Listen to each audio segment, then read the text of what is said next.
Do you trust the Secretary of Defense, who was nominated for this role, voted by the United States Senate into this role, who has served in combat, honorably served our nation in uniform? Or do you trust Jeffrey Goldberg, who is a registered Democrat and an anti-Trump sensationalist reporter? Would you trust Jeffrey Goldberg, a distinguished journalist who writes for The Atlantic, a very well-respected publication, over Pete Hegseth, a chronic alcoholic mama's boy covered in white crusader tattoos, who only got the job of Secretary of Defense because he kissed the right asses?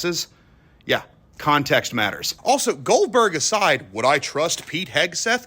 Lady, I would sooner trust a fox in a hen house before I would trust Pete Hegseth with anything. I'd sooner trust a hungry Doberman to guard a butcher shop. I'd trust Bernie Madoff with my daughter's piggy bank before I trusted Pete Hegseth. This is a man who is currently trying to discredit the words of a journalist after he added said journalist to the group chat. This is all so high school, too. It's like, shit, Madison, if you didn't want Kyle R. knowing that Cynthia H. was cheating on him with Duncan J., then you shouldn't have added Kyle R. to the group chat. This entire administration is a fucking joke, like top down. Oh, and I cannot wait to see how the Democrats fumble the bag on this one. You know, if this had happened under Joe Biden, every Republican, every MAGA supporter, everyone on the right would be clamoring for impeachments and jail time.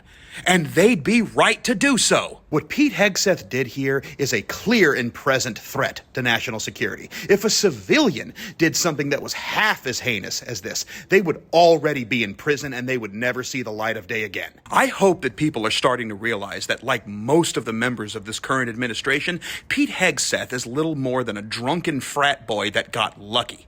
And now, millions upon millions of lives in this country and around the world are in jeopardy because of this man's incompetence. Seriously, I would sooner trust Jeffrey Dahmer to put together a dinner party before I would trust Pete Hegseth to handle my mail. It's been 2 months, y'all.